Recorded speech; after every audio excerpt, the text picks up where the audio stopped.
Salut les Oshiwa, j'espère que vous allez bien.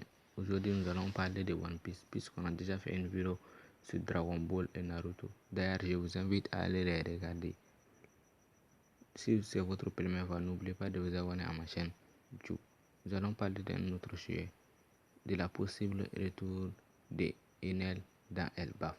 Cela fait un moment que nous avons qu'Enel reviendra dans Elbaf et nous avons beaucoup de points d'état de l'intrigue qui nous ont conduit à cette conclusion. Pourquoi est-ce que nous pensons cela?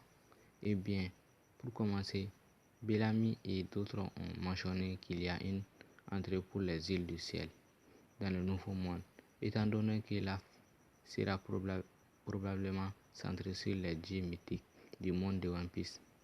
Ne serait-il pas logique que l'île sur le thème de dieu ait une entrée dans une partie du monde qui a également pour thème les dieux et le ciel? Enel se considère comme un dieu. Il nous semble donc logique qu'il revienne lorsque nous commencerons enfin à explorer les dieux du monde de One Piece.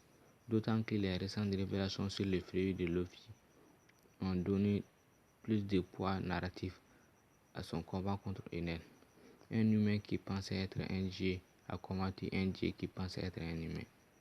Nous savons aussi que même si Luffy ne veut pas être un dieu, il ne veut pas qu'on lui donne un coup de pouce dans la course au roi des pirates. Il devra l'accepter à un moment donné, ce qui conduira probablement à une révélation où Enel réalise qu'il n'est pas un dieu, couplé à un autre panneau similaire où Luffy découvre qu'il y en a un, et les deux ne l'accepteront pas.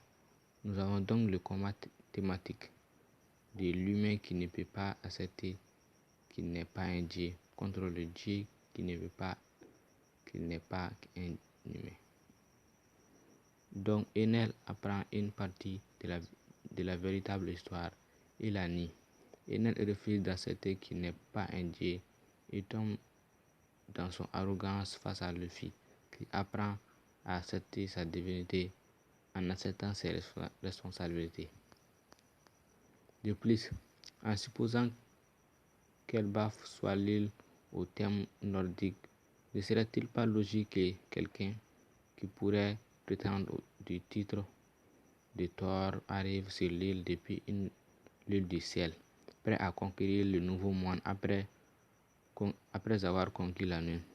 Si Enel a conquis la Lune et acquis la connaissance, techniquement il s'appellera lui-même le dieu de la Lune. Et nous aurons donc le combat thématique approprié du dieu Lune, Enel contre le dieu Soleil Luffy. Le dieu Lune qui fuit l'histoire et la connaissance, répétant ainsi le cycle, contre le dieu Soleil, celui qui apprend de l'histoire et choisit de réparer les erreurs du passé. Et pour finir, nous vous laissons sur cette anecdote.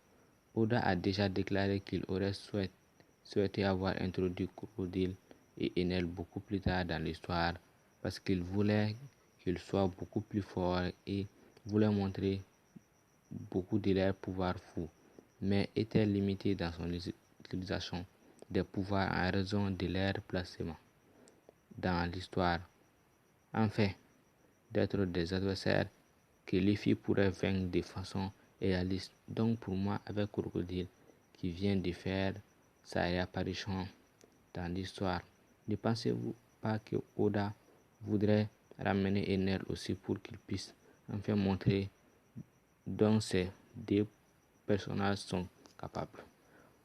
Merci d'avoir suivi cette vidéo. N'oubliez pas de vous abonner à ma chaîne YouTube. On se voit pour une prochaine vidéo. Ciao les Oshiwa.